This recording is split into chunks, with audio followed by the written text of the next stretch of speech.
Bismillahirrahmanirrahim. Alhamdulillahi rabbil alamin, wassalatu wassalamu ala rasuli rabbil alamin, nabiyyina Muhammad wa ala alihi wa sahbihi ajma'in. Allahumma allimna ma yanfa'una wa dhakkirna ma nasina wa anfa'na bima 'allamtana wa zidna ilma wa la hawla wa la quwwata illa billahil aliyil azim, wa ba'du. Alhamdulillah, kita dapat meneruskan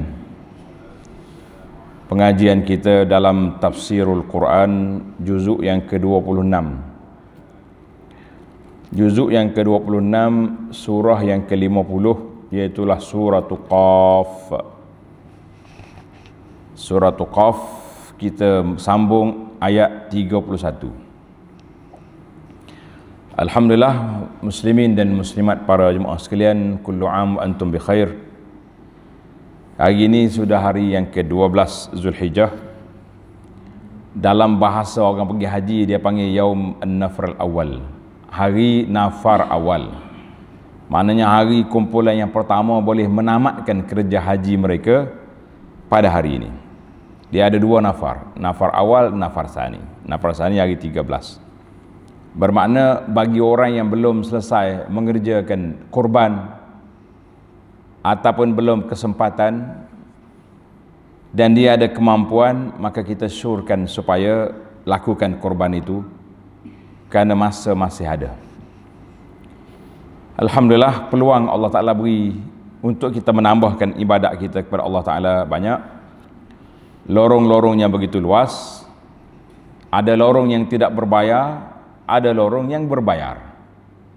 Macam laluan jugalah, ada tol, ada tak ada tol. Nah, ibadat yang tak berbayar, solat tak bayar, puasa tak payah bayar, tapi zakat bayar, haji separuh, dan juga termasuklah ibadat al-adhahi ataupun kurban, ini berbayar, kan? Tapi manfaatnya boleh kepada kita dan kepada orang-orang muslim yang lain. Baiklah para jemaah sekalian, kita masuk pada ayat kita, bermula ayat 31. A'udzu billahi as-sami'il 'alim minasy syaithanir rajim. Wa uzlifatil jannatu lil muttaqina ghaira ba'id. هذا ما توعدون لكل أواب حفيظ من خشي الرحمن بالغيب وجاء بقلب منيب ادخلوها بسلام ذلك يوم الخلود لهم ما يشاءون فيها ولدينا مزيد. Allahu Akbar. Hari ini kita akan tadabbur ayat 31 ini, di mana dalam ayat 31 ini mengandungi beberapa perkara yang akan kita bincangkan insya-Allah. Setelah kita dengar, belajar, baca ayat-ayat tentang neraka, sebab apa Allah Ta'ala mula dengan neraka kemudian diikuti dengan syurga dalam ayat ini? Kerana di awal surah dulu kumpulan-kumpulan Quraisy yang menentang Nabi SAW begitu cepat menerima maklumat yang salah, sehingga mereka tergamak mengatakan kepada Nabi sihir, gila, bomoh, macam-macam. Maka Allah Ta'ala letak neraka dulu. Kemudian ayat ini 31, iaitulah tentang syurga dan sifat-sifat kriteria orang-orang yang nak pergi ke syurga. InsyaAllah, mudah-mudahan kita termasuk di kalangan mereka. Wa uzlifatil jannatu lil muttaqin muttaqina ghaira ba'id. Dan ingatkanlah pula hari didekatkan syurga bagi orang-orang yang bertakwa di tempat yang tidak jauh dari mereka. Maknanya ayat sebelum ni tentang neraka yang sangat menakutkan. Bagaimana malaikat-malaikat penjaga pengawal yang begitu bengis, backing belaka. Kemudian Allah Ta'ala kata, ayat ini, aku dekatkan syurga kepada kamu. Jarak dia tidak jauh dah. Kita dengan syurga tu sangat dekat. Supaya mu tak susah-susah nak berjalan pergi. Syurga tu mari. Masya Allah. Tabarakallah. Kan? Allah kata apa? Hadza ma tu'aduna likulli awwabin hafiz. Serta dikatakan pada mereka, nampak dah syurga depan dia, maka Allah Ta'ala beritahu pada hamba-hamba dia, inilah yang dijanjikan kepada kamu. Allahu Akbar.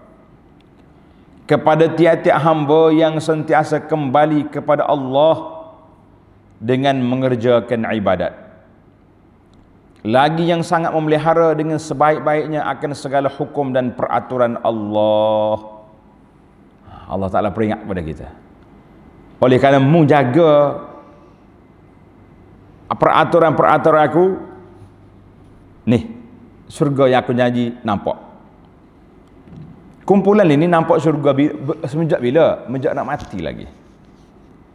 Dia panggil sa'atul ihtidar. Saat dia nak mati, dia sudah nampak syurga dah. Tempat duduk dia di mana? Dalam siri yang lepas ana baca hadis, man ahabba liqa Allah ahabballahu liqa'ah. Siapa dia suka nak pergi bertemu Allah, Allah suka nak jumpa dia. Maknanya bila dia nampak tempat duduk syurga, dia nak mati cepat-cepat. Cuma mulut dia tak boleh bagi tahu pada anak-anak dia, tak usah panggil doktor, tak usah panggil ambulans. Aku nak mati dah. Kita haduk kalut ni, hak tak tahu ke apa ni, sibuk ni. Nak panggil tu panggil ni.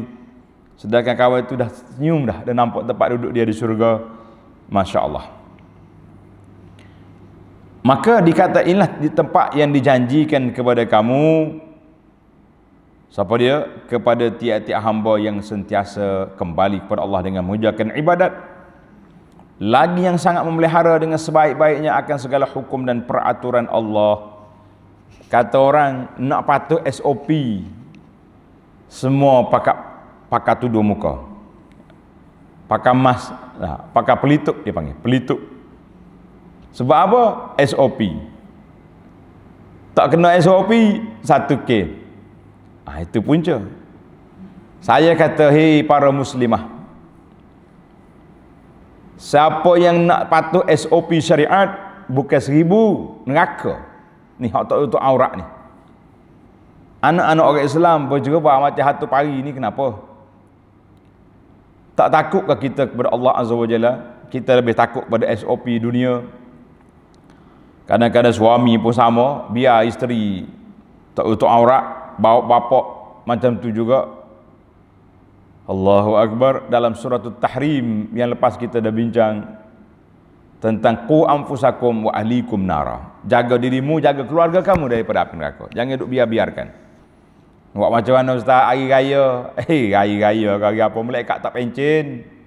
Malaikat jalan terus, jangan duk main hari raya gitu kan.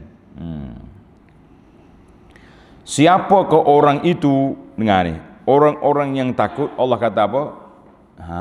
Ni Allah Ta'ala nak perkenalkan kepada kita orang yang takut kepada Allah Azza wa Jalla. Haza ma tu'adun likulli awwab. Apa makna awwab? Bermakna ar-raja'u ila Allahi kullama akhta. Awwab maknanya orang yang banyak kembali. Bila salah, U-turn. Jangan takut. Atas dunia ni kalau kita buat U-turn, dah orang akan perli nganyi, tapi untuk kita dengan Allah U-turn sentiasa. Terlebih jalan, pusing balik, jangan malu.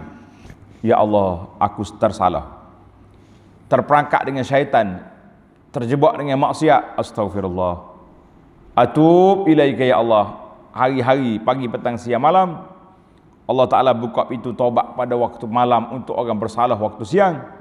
Dibukanya pintu taubat waktu siang untuk orang bersalah pada waktu. Maknanya pintu taubat ni 24 jam dibuka. 24 jam. Allahu Akbar. Awab al-hafiz, likulli awabin hafiz. Al-hafiz makna orang yang menjaga imannya daripada terjebak dengan perkara yang tidak baik, jaga diri dia daripada terjebak dengan dosa-dosa dan mungkar. Ya Allahu Akbar. Ayat yang ke-33, Man khasyiyar rahmana bil ghaibi wa jaa biqalbin munib. Siapa dia? Dia panggil ciri-ciri orang awabun hafiz. Awab, orang yang banyak kepada Allah dan orang yang jaga hak-hak Allah Ta'ala. Bagaimana ciri mereka? Man khasyiyar rahmana bil ghaib, iaitu orang yang takut melanggar perintah Allah yang amat pemurah dalam keadaan ia tidak dilihat oleh orang. Ini dia panggil orang yang jaga diri dia daripada buat maksiat ketika bersendirian. Kita ni kalau ada piuh atas kepala, depan orang ramai-ramai tak berani juga nak buat maksiat. Tak. Tapi kalau duduk seorang-seorang, boleh lagi buka dalam poket tu. Keluar berita tengok. Tarian gelek ke, apa benda ke, na'uzubillah. Jangan main.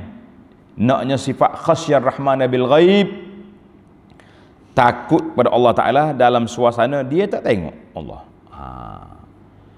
Maka dalam ayat ini Allah Ta'ala tafsil, memperincikan tentang isbat al-ghaib.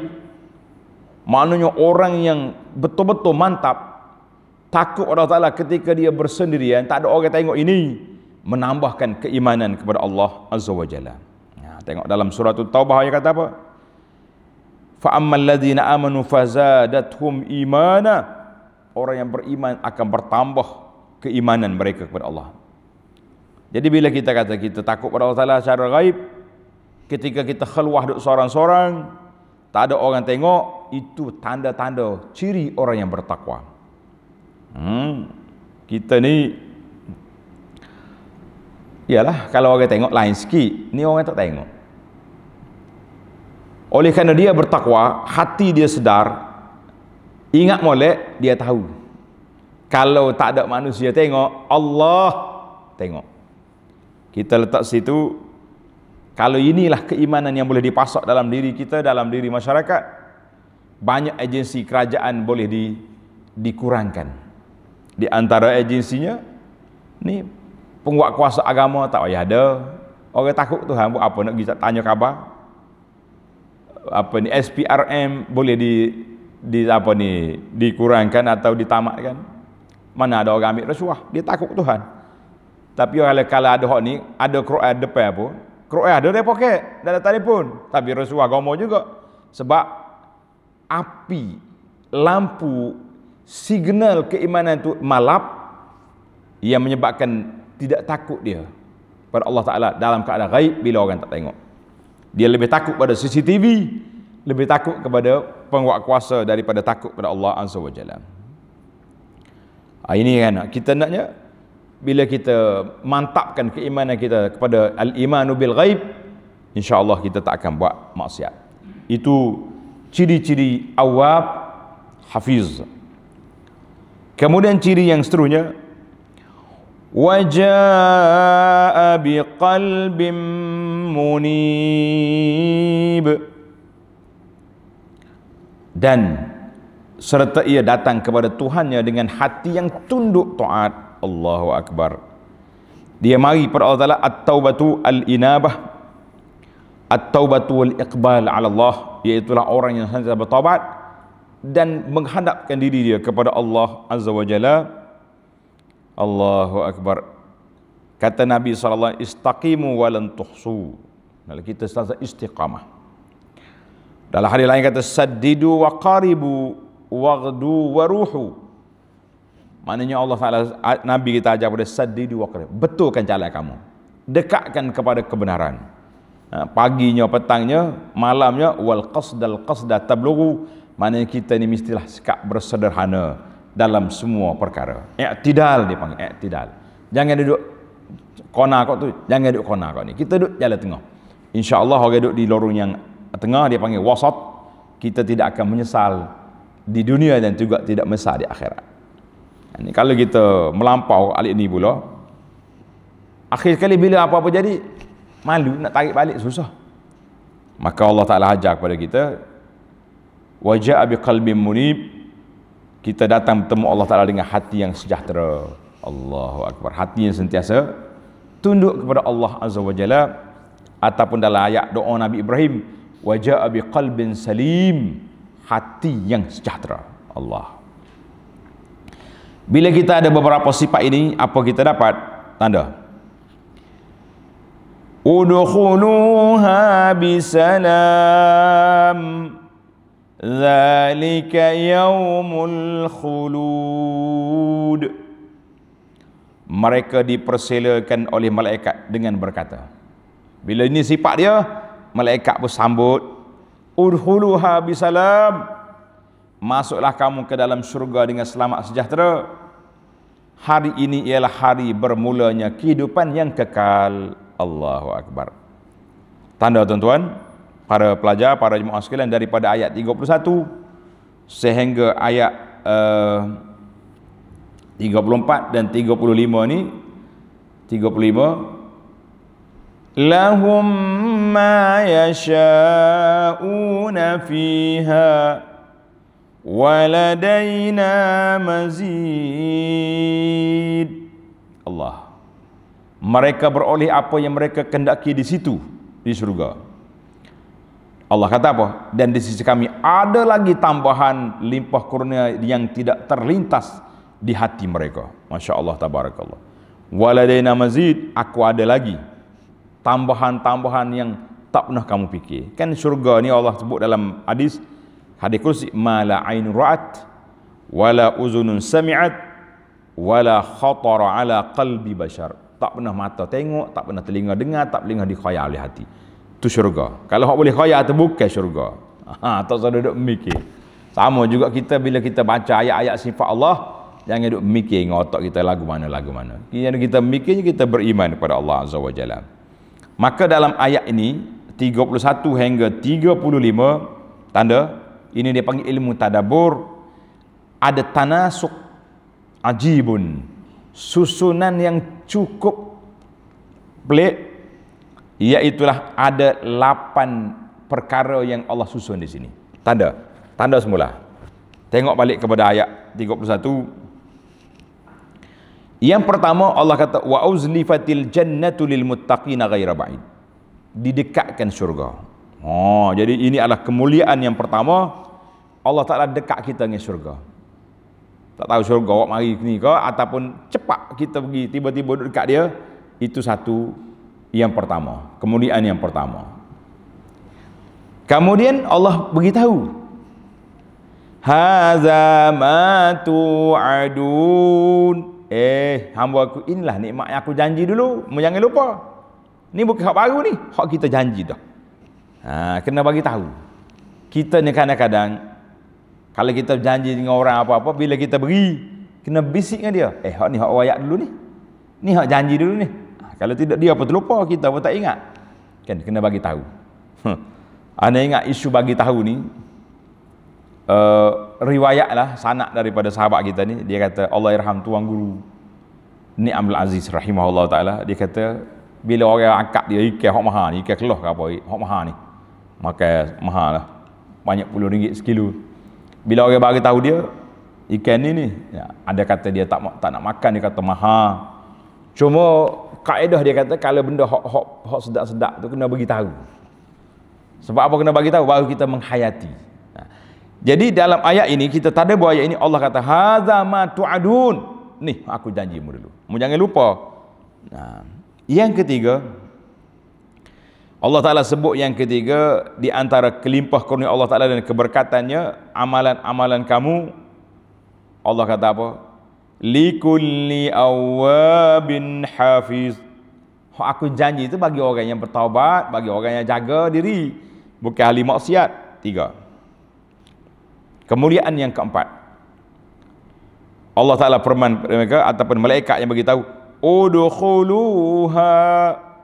Allahu Akbar. Masuk, dipersilakan masuk dalam syurga. Yang kelima, masuk cara mana? Udkhuluha bisalam. Masuklah dengan sejahtera, tidak ada lagi perkara-perkara yang menyusahkan, yang menserabutkan, yang menyakit, tak ada. Dalam syurga tidak ada. Tandas pun tak ada. Kena ke hospital, tandas tidak ada. Tapi kalau ada orang minat juga nak kecil macam mana? Mungkin dia buat tandas kau untuk suka-suka ya. Yang keenam, zalika yaumul khulud. Jangan bimbang. Nikmat aku beri tak akan hilang. Kita ni bimbang hak ni lah. Bila dapat nikmat kita bimbang takut hilang. Sebab tu ya kadang-kadang terlanggar perintah Tuhan tu. Ana jumpa dengan seorang, dia baru kahwin. Tengok bini dia ni berjambu. Oh, jambu dengan janguk merah menyala. Kata dia arwah ayah ni keni lutut. Dia mari bisik, "Ustaz, saya ikut sunnah." Kata sunnah berapa? Tambah seorang lagi. Kata sunnah tu jambu lagi tu. Kita kalau tak kait dengan sunnah kita pun tak kata, tapi oleh kerana dia nak jual sunnah, kita betul channel. Kata tak dia tegur kau, tak boleh takut lari. Ni. Manusia ni kadang-kadang bila ada nikmat ni bimbang nak sana perintah Tuhan dapat apa? Takut hilang nikmat. Allah kata ahli syurga, mu jangan bimbang. Udkhuluha bisalam zalika yaumul khulud. Tak akan hilang dah nikmat ni. Duduk ya. Yang ketujuh, lahum ma yasha'una fi lahum ma yasha'una fiha. Bagi mereka beroleh apa yang dikehendaki di situ.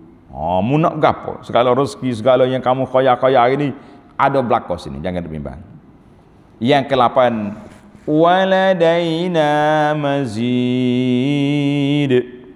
Allah kata aku ada tambahan lagi. Apa dia tambahan itu? Tanda tuan-tuan, iaitulah wujuhun yauma idzin nadhiratun ila rabbiha nazirah. Muka orang yang bercahaya, ahli syurga akan dapat tengok Allah Azza wa Jalla. Kita ikut ahli sunnah ni, kita yakin dan percaya kita akan tengok Allah. Bagaimana? Tunggu di syurga lah. Tanya atas dunia ni balas tak habis-habis. Daripada pagi ni pakai esok duduk main. Allah Ta'ala nak tengok macam mana terus duduk lagi. Payuh. Tak, duduk balas bak sifat. Allahu Akbar, macam-macam tak habis-habis hari ni. Sehingga timbul tuduh menuduh, kata mengata, bahkan menyesatkan lagi kerana kita tidak jauh daripada hadis salaf dalam masalah menangani masalah sifat-sifat Allah Azza wa Jalla. Yang penting kita yakin dan percaya kita akan dapat tengok Allah. Bagaimana cara? Tunggulah di syurga nanti, insya-Allah. Nah, ini 8 ciri susunan ayat tentang ahli syurga. Cukuplah. Maka kita sentiasa minta, Allahumma adkhilnal jannah. Ya Allah, jadikan kami ini ahli syurga. Tamatlah kita tentang ahli syurga, kita berpindah pula isu lain pula, isu Allah Ta'ala nak ajar kepada kita, nak isbatkan tentang kekuasaan Allah Azza wa Jalla. Tengok ayat yang ke-36 ini, tajuk penguat iman, supaya kita perhati tengok tadabbur kepada orang-orang terdahulu dan juga kepada cakrawala yang besar-besar ini. Nah, ini tanda dia mantapkan iman dengan memerhatikan sejarah dan juga memerhatikan alam ini. Wa kam ahlakna qablahum min qarn hum ashaddu minhum batsha fanaqqabu fil biladi hal min mahis. Dan berapa banyak kaum-kaum yang engkar yang terdahulu daripada orang-orang musyrik Mekah. Mula orang kapur kita dulu, tengok orang Mekah. Orang kapur Mekah ni engkar.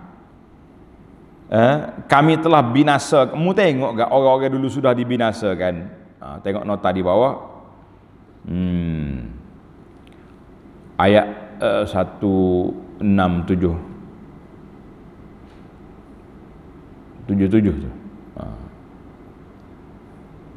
Setelah Allah Ta'ala mengingatkan hamba-hambanya daripada terkena azab akhirat, maka mulai ayat ini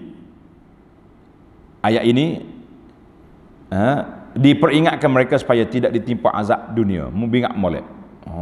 Jangan duduk main karut-karut. Tengok, orang dulu telah binasa. Kaum-kaum itu lebih kekuatannya dan kehandalannya daripada mereka. Orang Mekah tak reti mana nak banding dengan kaum Ad, kaum Samud ni, hodok bina pahak bukit buat rumah. Bukan buat dengan bangsa dengan batai buluh. Bukit. Lalu kaum-kaum itu keluar mencari perlindungan di merata-rata negeri. Meskipun demikian keadaannya, dapatkah mereka menyelamatkan diri? Jawabnya tak dapat. Nak dapat macam mana? Kalau sudah ditakdirkan oleh Allah Ta'ala mereka binasa, binasa je lah. Tak usah duduk cakap banyak. Allah kata apa? Allah nak peringat kepada kita supaya jangan dirasa selesa. Hidup ni ada mati, ada pembalasan. Ayat 37. Inna fi dzalika ladzikra liman kana lahu qalbun aw alqas sam'a wa huwa syahid. Sesungguhnya keterangan-keterangan dan peristiwa-peristiwa tersebut itu, peristiwa orang dulu. Ini dia panggil dalil kekuasaan Allah Ta'ala melalui sejarah dan juga tempat-tempat sejarah. Maka tidak syak lagi mengandungi pengajaran bagi sesiapa yang mempunyai hati yang sedar pada masa membacanya, atau yang menggunakan pendengarannya dengan bersungguh-sungguh kepada pengajaran itu dengan menumpukan hati dan pikiran kepadanya. Allah kata al-qasam'a wa huwa syahid. Allah Ta'ala suruh buka telinga ni, patumu tengok mana? Mati habis. Kita ni kadang-kadang tak reti menggunakan apa yang Allah Ta'ala peruntukkan. Pergi tempat orang binasa, madain soleh ke, tempat apa-apa LGBT kena panah dengan batu. Di mana? Di Qura Sadum, di laut mati. Pergi duduk selfie, tak mikir ke benda yang berlaku. Pergi ke Qura Fayum, tempat Korun, orang panggil Tasik Korun, masih ada lagi di Mesir. Lagu tu juga. Jadi apa benda yang kita dapatnya? Duduk main tak nampak berlaku ni. Ini masalah kita. Maka Allah suruh kita al-qasam'a, dengar, syahid, tengok. Dalam bahasa pendidikan ilmu sekolah kita gini, dia panggil cara-cara pandang dengar, kan? Kalau zakat ustaz, cikgu cerita ya, gini-gini tak apa nampak. Perak tulis di whiteboard, screen pula mari. Lagu ni. Ini Allah Ta'ala nak suruh nampak, mu dengar mereka binasa, mu kita tengok tempat dia binasa, baru kita lebih mantap. Masya Allah. Ayat yang ke-38 ini dia panggil ayat kekuasaan Allah Ta'ala kepada alam. وَلَقَدْ خَلَقْنَا السَّمَاوَاتِ وَالْأَرْضَ وَمَا بَيْنَهُمَا فِي 6 أَيَّامٍ وَمَا مَسَّنَا مِن لُغُوبٍ. Dan demi sesungguhnya kami telah menciptakan langit dan bumi serta segala yang ada di antara keduanya dalam 6 masa. Dan kami tidak mengalami sebarang susah payah. Allah kata 6 masa. Ayam. Tengok nota di bawah 1678. Ayat ini menolak anggapan kaum Yahudi yang mengatakan bahawa Allah Ta'ala memulakan penciptaan alam pada hari Ahad dan selesai menciptakannya pada hari Jumaat. Setelah itu Allah berehat pada hari Sabtu. Pasal tu kita cuti hari Sabtu. Cuti hari Sabtu sebab rehat. Maha suci Allah daripada anggapan mereka yang sesat itu. Tak usah duduk ngarut kita. Maka Allah Ta'ala beri pada umat ini hari Jumaat, hari kita cuti. Sebab apa? Nak langgar, nak lawan apa ni, anggapan buruk Yahudi dengan Nasara yang mengambil hari Sabtu, Yahudi hari Ahadnya kan. Dan juga menolak pahaman kaum musyrik Mekah yang menaruh sak ataupun Yaum Sabtihim tu. Puak-puak Bani Israel itu hari Sabtu. Nasara ambil hari Ahad kan. Dan juga menolak pahaman kaum musyrik Mekah yang menaruh syak dan ragu-ragu tentang kebangkitan pada hari akhirat. Kerana Allah telah menciptakan langit dan bumi yang demikian besarnya, sudah tentu amat berkuasa menghidupkan semula orang-orang yang telah mati untuk menerima balasan. Dia panggil ayat ini ayat supaya kita perhati dan molek-molek. Maka ayat ini dia kata buat Yahudi kata Tuhan nak berehat sekejap. Nak berehat, lughub dia panggil ta'ab. Mana lughub ni letih. Apalagi kalau nak penat, tak ada. Tuhan kata ma masana min lughub, aku tak suka letih sikit abuk mu jangan duduk main tolu lagu tu. Kan? Jadi buat Yahudi ni gitulah dia kata. Tuhan buat hari ni masa, kemudian dia berehat pada hari Sabtu. Dia berehat hari Sabtu jugalah. Allahu akbar. Ayat ni kata sittati ayyam. Tengok tuan-tuan tanda molek. Fi sittati ayyam 6 masa. Ayat ni nampak macam tak selari dengan dalam surah Yasin. Iza arada syai'an an yaqula lahu kun fayakun. Kenapa Tuhan tak kata kun fayakun? Tuhan buat 6 masa. Masa dia tak tahu masa mana. Satu-satu masa tu banyak lama. Itu Allah Taala saja tahu. Kata di para ulama tadabbur, ayat ini mengajar kepada kita para jemaah sekalian erti sabar dalam buat kerja. Manakala Tuhan hak boleh buat kun fayakun pun, dia tak guna kuasa tu, tapi Allah Taala buat berperingkat-peringkat supaya kita manusia ni beranak tak boleh gerak. Hak ada baby ni. Berapa bulan anak kita duduk tak gerak apa. Lepas tu baru mula gerak, balik, mengakak. Lepas tu mengakak bangun rubah. Lepas tu maknanya kita ni tak boleh. Bukan semua benda dengan kun fayakun. Bitadarruj. Mula-mula belajar dengar. Cikgu kata bata sajaha. Lepas tu pandai baca sendiri. Lepas tu boleh menulis. Begitulah supaya kita tidak gopoh. Setiap benda tu kena sabar. Jangan nak berapa? Nak kun fayakun tidak ada. Allahu akbar. Allah kata tengok ni. Ayat 39 Tuhan bagi tahu. Fasbir ala ma yaquluna wasabbih bihamdi rabbika qabla tulu'is syams. Wasabbih bihamdi rabbika qabla tulu'is syamsi wa qabla al-ghurub. Oleh itu bersabarlah wahai Muhammad sallallahu alaihi wasallam akan apa yang dikatakan oleh mereka yang menentangmu itu. Tuhan buat masa tempoh 6 masa nak buat dunia apa ni langit bumi ni mumpung dakwah sabar. Tak ada tahun ni tahun depan, tak ada tahun depan, mungkin 5 tahun lagi baru orang terima dakwah kita, mungkin 10 tahun, mungkin 20 akan berlaku. Pada itulah bila ada seorang tokoh dakwah di Malaysia, waktu ana balik tengok suasana bergelora dalam masyarakat. Tuduh-tuduh. Tak sekira hak isu politik tu. Hak isu keagamaan. Hak ni tuduh, hak ni tuduh. Sebagaimana apa yang berlaku di negara jiran kita. Dia kata, Ustaz, sabarlah. Dakwah ini tidak ambil masa yang pendek. Paling tidak 20 tahun. Kita tengok akan berubah lain sikit. Tapi kalau pendakwah ni aktif, menyampai pada masyarakat, insya-Allah 20 tahun orang akan faham. Alhamdulillah kita tengok sahabat-sahabat kita di negara-negara yang berdekatan. Setelah 20 tahun dakwah mereka, hari ini mereka boleh bina sebuah jamiah Islamiah yang begitu mantap, hasil daripada kesabaran. Jadi kita pun jangan belajarlah dalam bab dakwah ni tak boleh nak lorak-lorak, tak boleh nak gopoh-gopoh.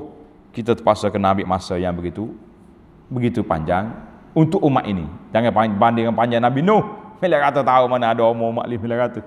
Tak, ada 100 tahun pun jarang-jarang. Maka Allah suruh kita sabar. Apa dia kita buat, cara kita nak kuatkan semangat. Wasabbih bihamdi rabbika qabla tulu'is syamsi wa qabla al-ghurub. Dan bertasbihlah memuji Tuhanmu terutama sebelum terbit matahari dan sebelum terbenam matahari. Nah, ini dia panggil zikir pagi petang. Ini tuan-tuan saya dah tulis sebuah buku namanya Zikir Pagi Petang. Inilah sebelum naik matahari, mana lepas subuh kita kena zikir. Kemudian sebelum maghrib kita kena zikir. Maknanya zikir pagi bermula lepas solat subuh sehingga naik matahari. Kalau tak sempat juga lajak sampai ke duha. Tak sempat juga pergi sampai ke zuhur. Lepas zuhur tidak pagi dah tu. Zikir tengah hari pula orang panggil. Petang bermula daripada lepas solat asar sampai maghrib, itu waktu terbaik. Tak sempat lepas maghrib. Tak sempat lagi sambung lepas isya sampai belum tidur. Insya-Allah. Imam Nawawi kata zikir pagi petang ni jangan cuai. Jangan cuai. Terlepas qada supaya syaitan tak main-main kita. Relax ya baca bro. Syaitan kata bro lah. Esok boleh baca lagi. La. Imam Nawawi kata mau baca juga hari ni hizbul yaumi, apa ni, kota hari ni jangan tunggu esok. Kita lawan syaitan. Tak ada petang kita baca malam. Walaupun jadi qada gilah. Yang penting kita nak baca. Ini dipanggil. Kalau tidak, itu dipanggil sirru min asraril mubdawamah. Orang yang berterusan dengan zikir ni insya-Allah mantap. Kata di para ulama, zikir pagi petang diibarat seperti perisai baju besi kepada pejuang-pejuang mujahidin. Orang nak pergi perang pakai baju besi, kita nak berdakwah, kita nak mantapkan iman kita, dia itulah dengan baju besi kita, zikir pagi dan petang. Nih, mudah-mudahan kita akan selamat insya-Allah. Kalau nak tengok yang free, ada yang saya duk bagi dalam internet tu nah, zikir pagi petang yang jawi tu. Itu kita lepas je dalam internet boleh ambil. Alhamdulillah. Ataupun melalui kitab kita ni Perisai Muslim. Ni Perisai Muslim ni ada dan kitab ni boleh ambil dalam web percuma, dalam web apa ni nama dia islamhouse.com. Cari situ bahasa Malaysia boleh ambil. Yang penting zikir pagi petang ni jangan terlupa. Jangan. Ada seorang tok syekh Ahmad bin Abdul Halim rahimahullah, lepas maya subuh dia zikir, dia tak palih ke anak murid dia. Zikir sampai naik matahari.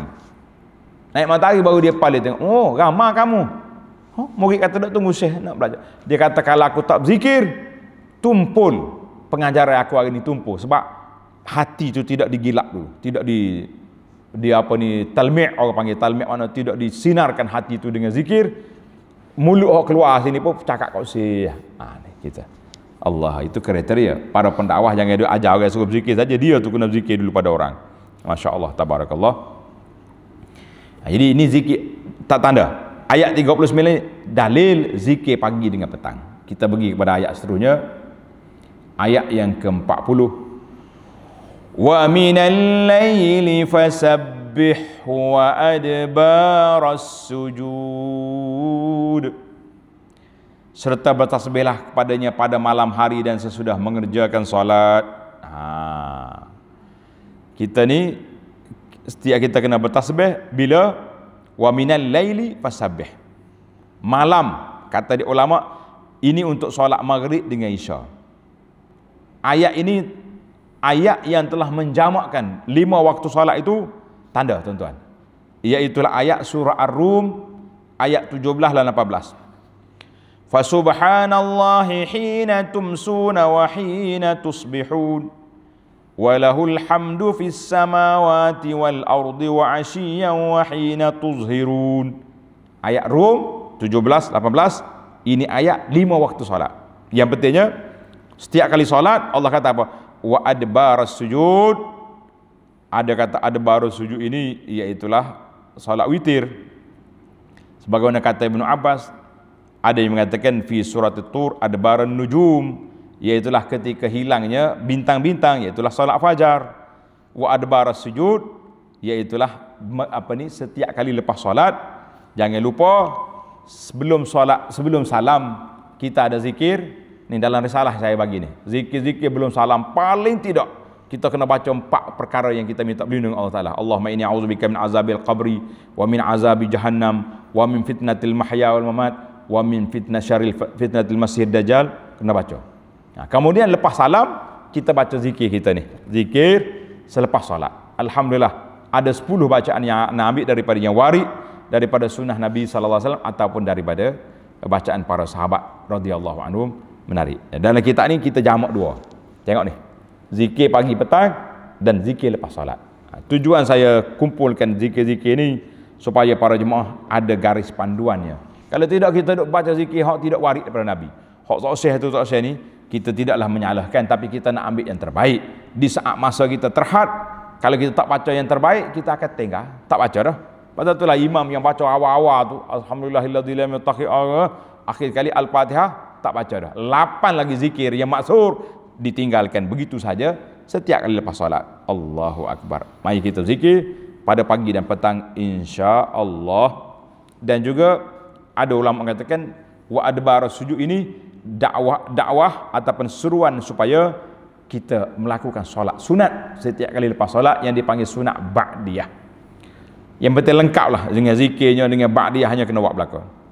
Baik, kita habiskan surah ini cara ringkasnya sebab sudah banyak dah siri-siri yang lepas ana ada baca ayat-ayat makkiyah yang menunjukkan tentang kebangkitan pada hari kiamat. Bermula daripada ayat 41 sampai ke akhir. Wastami' yawma yunadil munadi min makanin qarib. Dan dengarlah akan apa yang diterangkan kepadamu sekarang ini mengenai hari kiamat. Hari malaikat yang menjadi menyeru makhluk-makhluk yang telah mati dari tempat yang dekat yang dapat didengar oleh sekaliannya. Semua orang dalam kubur tu dekat belaka. Sekali tiup serunai zembang belaka. Yauma yasma'una as-sayhata bil haqqi dzalika yaumul khuruj. Iaitu hari mereka mendengar pekikan seruan yang menyatakan perkara yang benar. Nak lagi mana kita kan? Yakni tiupan sangkakala yang kedua. Hari seruan itu ialah hari masing-masing keluar dari kubur. Inna nahnu nuhyi wa numitu wa ilainal masir. Sesungguhnya kami menghidupkan dan mematikan. Itu kuasa Allah Ta'ala. Dan kepada kamilah saja tempat kembali sekalian makhluk. Bagaimana kita? Kan? Yawma tashaqqaqul ardu anhum sira'a. Dzalika hasyrun 'alaina yasir. Pada hari bumi terbelah untuk mereka segera keluar daripadanya. Terbuka bumi, bangun mayat dalam kubur. Perbuatan membangkitkan dan menghimpunkan mereka di padang mahsyar itu mudah bagi kami melaksanakan. Bagi Allah Ta'ala simple je, tak sedap mikir banyak. Kita mikir ibadat apa kita nak bawa bekal ke akhirat. Nahnu a'lamu bima yaqulun wa ma anta 'alaihim bijabbar fadzakkir bil qur'ani man yakhafu wa'id. Kami lebih mengetahui akan apa yang mereka katakan dari berbagai-bagai tuduhan terhadapmu, wahai Muhammad sallallahu alaihi wasallam. Dan engkau bukanlah seorang yang berkuasa memaksakan mereka supaya masing-masing beriman. Oleh itu, berilah peringatan dengan Al-Quran ini kepada orang-orang yang takut akan janji azabku, kerana orang yang demikian sifatnya yang akan beroleh faedah dari peringatan Al-Quran. Orang yang kerah kepala pergi baca Quran, tiup Quran, selad dalam apa ni, ambil Quran selad dalam air minum, tak ada apa dah. Ni kalau tak sadar kata apa. Yang penting orang dapat faedah daripada Quran ini siapa? Orang yang beriman. Alhamdulillah. Tentang hari kiamat ni anda tak syarah panjang dalam ayat ini kerana kita dah hurai panjang dalam ayat surah-surah yang ayat yang ke juzuk yang ke-30 dulu. Alhamdulillah. Maka tamatlah kita surah Qaf. InsyaAllah dalam siri akan datang kita masuk pada surah Az-Zariyat, surah yang ke-51. Subhanakallahumma wa bihamdika asyhadu an la ilaha illa anta astaghfiruka wa atubu ilaih. wa sallallahu ala nabiyyina Muhammad wa ala alihi wa sahbihi ajma'in walhamdulillahi rabbil alamin.